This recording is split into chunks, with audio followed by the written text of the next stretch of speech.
दररोज किंवा नेहमी साडी नेसत असाल तर या गोष्टींकडे आवर्जून लक्ष द्या. पेटीकोट नेमका कुठे बांधावा. दुसरी गोष्ट म्हणजे साडीला निरी पिन लावताना ती कुठे लावावी. कधी कधी ती आपल्या साडीमधून सुद्धा अशी बाहेर दिसते. नंबर 3, पदराच्या प्लीटची साईज केवढी असावी. आणि नंबर 4, जेव्हा आपण खाली वागतो अशा वेळेस आपला ब्लाउजचा पोर्शन किंवा पोट जास्त प्रमाणात दिसतं, कारण प्लीट्स एका बाजूला सरकलेले असतात. नमस्कार, पुन्हा एकदा स्वाती स्टाईलमध्ये मनापासून स्वागत. व्हिडिओ आवडला तर प्लीज लाईक करा, चॅनलला नवीन असाल तर सबस्क्राईब करा. नंबर 1, बऱ्याचशा मैत्रिणी पेटीकोट बांधताना ते अगदी वरती किंवा अगदी खाली बांधतात. तर असं न करता पेटीकोट तुम्हाला अगदी नाभीवरती बांधायचा आहे किंवा फार तर तुम्ही 1/2 सेंटीमीटर खाली बांधू शकता. यामुळे तुमच्या साडीमध्ये लुक स्टायलिश आणि यंग सुद्धा दिसतो. दररोजसाठी नेसल्या जाणाऱ्या साड्या यात जर मलमल सुताच्या किंवा ट्रान्सपरंट असतील तर पेटीकोटचा कलर हा साडीच्या कलर सारखा घ्या किंवा अगदी मिळता जुळता घ्या. रोजची साडी ही मी तुम्हाला आज चप्पल किंवा सँडल न घालता नेसून दाखवणार आहे. तर इथे बघा, मी पायामध्ये काही घातलेलं नाही. तर साडी नेसण्या अगोदर तुम्हाला अशी गाठ बांधायची आहे. तर गाठ खोचण्याची सुद्धा बऱ्याचशा मैत्रिणींची होणारी मिस्टेक म्हणजे तुम्ही अगदी मध्ये किंवा खूपच पाठीमागे गाठ खोचता. तर तसं न करता आपली जी ब्लाउजची प्रिन्स लाईन असते अगदी त्याच्या खाली तुम्हाला ही गाठ खोचायची आहे. साडीची हाईट किंवा उंची जर जास्त असेल तर अशाप्रमाणे प्लीट्स करून घ्या आणि मगच साडी खोचा. यामुळे साडीची उंची समोरून किंवा पाठीमागून वरती खाली होणार नाही आणि एक प्लेन साडी खोचली जाईल. आता समोरून अशा पद्धतीने साडीचा लुक झाल्यानंतर आपण आता पाठीमागे सुद्धा याच पद्धतीने साडी खोचणार आहे. पाठीमागे सुद्धा आपल्याला साडीची उंची ठरवायची आणि अशा 1 ते 2 प्लीट्स करून घ्यायच्या आपल्या हाईटनुसार आणि साडी खोचून घ्यायची. साडी खोचून झाल्यानंतर आता छान असा एक राऊंड झालेला आहे आणि त्यानंतर आता आपण जातोय पदराकडे. आजच्या व्हिडिओमध्ये आपण बघणार आहोत की पदर बनवण्याची एक वेगळी पद्धत आणि ज्यामध्ये तुमचा टाइम सुद्धा वाचेल आणि प्लीट सुद्धा अगदी सुंदर येतील. अशा पद्धतीने पदर एका हाताने गोळा करायचा आणि तुम्ही स्वतः टर्न न होता दुसरा हात पाठीमागे नेऊन अशा पद्धतीने पदर पकडायचा आहे. कधी कधी ही मानेजवळची प्लीट आहे ती उलटी सुलटी होते आणि पुन्हा आपल्याला हा पदर एकदा व्यवस्थित करावा लागतो. हे होऊ नये यासाठी आपल्याला अशा पद्धतीने एक प्लीट आहे ती एका हाताने पकडून पदराची उंची आपल्याला ठरवायची आहे. पदराची उंची गुडघ्याच्या खालीच ठेवायची आहे. तर तुम्ही साडीमध्ये उंच सुद्धा दिसता आणि तुमची तब्येत जास्त असेल तरी सुद्धा थोडी बारीक दिसते. त्यानंतर अशा पद्धतीने डाव्या पायावरती साडीचा भाग खोचून घ्यायचा. यामुळे तुमच्या पदराची जी उंची आहे ती कमी जास्त होणार नाही. नंबर 2, पदराच्या प्लीट्सची साईज. एका हाताने असा पदर पकडायचा आणि दुसऱ्या हाताने अशा प्लीट्स करून घ्यायच्या. प्लीट्स बघा अगदी एकसारख्या होतात, एका साईजच्या होतात. आपल्याला फक्त बोटाने प्लीट्स करायच्या आहेत आणि प्लीट्सची जी साईज आहे ती सुद्धा छोटी ठेवायची आहे. बघा, प्लीट्सची साईज मी तुम्हाला व्हिडिओमध्ये दाखवलं. अगदी मी जास्त मोठी न ठेवता छोटी ठेवलेली आहे आणि पदर पिनाने ब्लाउज सोबत सिक्युअर करून घ्यायचं. पिन लावताना खूपच मागे किंवा खूप पुढे लावू नका, त्यामुळे पदर तुमचा पुढे तर पडतो किंवा पाठीमागे विस्कटतो. त्याऐवजी तुमचा हात जेवढा पाठीमागे जातोय तिथे जाऊन पिन अशी एकदम छोटी न दिसता अशी लावून घ्यायची आहे. यामुळे सुद्धा तुम्ही साडीमध्ये थोडंसं स्टायलिश किंवा क्लासी दिसता.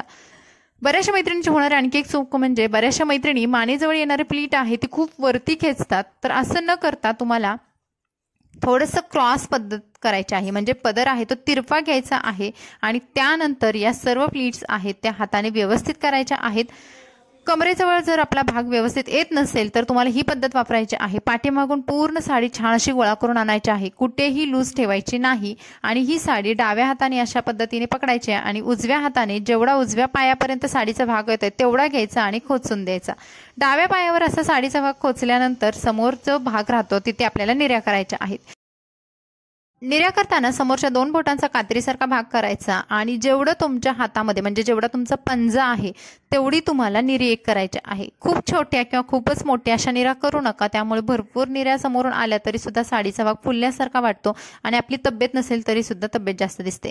वरची निरी जेव्हा मोठी करायची असते अशा वेळेस आपल्या डाव्या बाजूची प्रिन्स लाईन आहे तिथेपर्यंत ही निरी न्यायची आणि बाकीच्या निऱ्यांसोबत ही निरी आपल्याला सिक्युअर करायची, म्हणजे हाताने अशी पकडून ठेवायची. आपोआप आतमधली निरी आहे ती मोठी येते. तुम्हाला आता मी दाखवते व्हिडिओमध्ये बघा. एकदम वरची निरी आहे ती आपोआप मोठी येते आणि आतमधल्या सर्व निऱ्या हे एकसारख्या छोट्या येतात. त्यानंतर निऱ्या खोचण्या अगोदर अशा पद्धतीने बोटांनी या सर्व निऱ्या आहेत एकावर एक न ठेवता थोड्याशा अंतराने अशा गोळा करायच्या आणि बरोबर तुमची नाभी आहे तिथेच खोचायच्या आहेत. फार तर तुम्ही उजव्या साईडला अर्धा सेंटीमीटर किंवा 1 सेंटीमीटर खोचू शकता, पण डाव्या साईडला बिलकुल खोचू नका आणि समोरून आपल्या निऱ्या छान अशा खोचल्या जातात.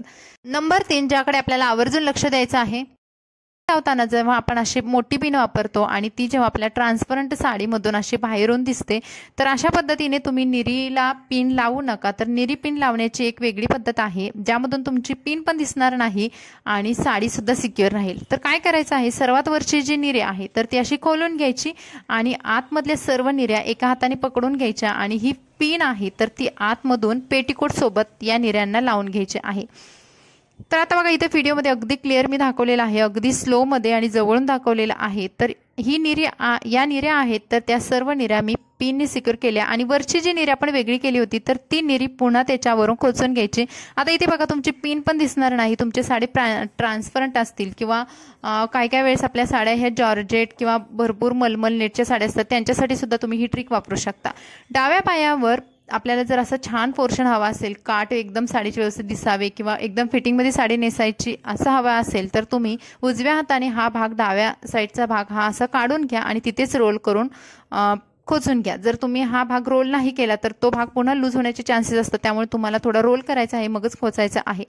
आणि नंबर 4 ज्याकडे तुम्हाला पुन्हा लक्ष द्यायचं आहे ती म्हणजे जेव्हा आपण वागतो किंवा काही काम करत असतो अशा वेळेस या सर्व प्लीट्स एका साईडला सरकल्यामुळे आपल्या ब्लाउजचा पोर्शन दिसते किंवा पोटाचा सुद्धा जास्त प्रमाणात पोर्शन दिसतो. हे होऊ नये यासाठी आपल्याला बघा, आतमधले सर्व प्लीट्स आहेत त्या हाताने गोळा करायच्या आणि छान अशा एका छोट्याशा पिनने ते सिक्युअर करून घ्यायच्या आणि वरची प्लीट त्याच्यावरती लावून द्यायची. आता तुम्ही बघाल की ते तुमची पिन पण दिसणार नाही, ब्लाउजचा पोर्शन सुद्धा जास्त दिसणार नाही, कमर फिटिंग साडी सुद्धा नेसली जाते आणि पदराची साईड अशी ठेवल्यामुळे आपण जर छान अशा मस्त गुटगुटीत असाल किंवा थोड्याशा हेवी असाल तरी सुद्धा तुम्ही जास्त हेवी दिसणार नाही.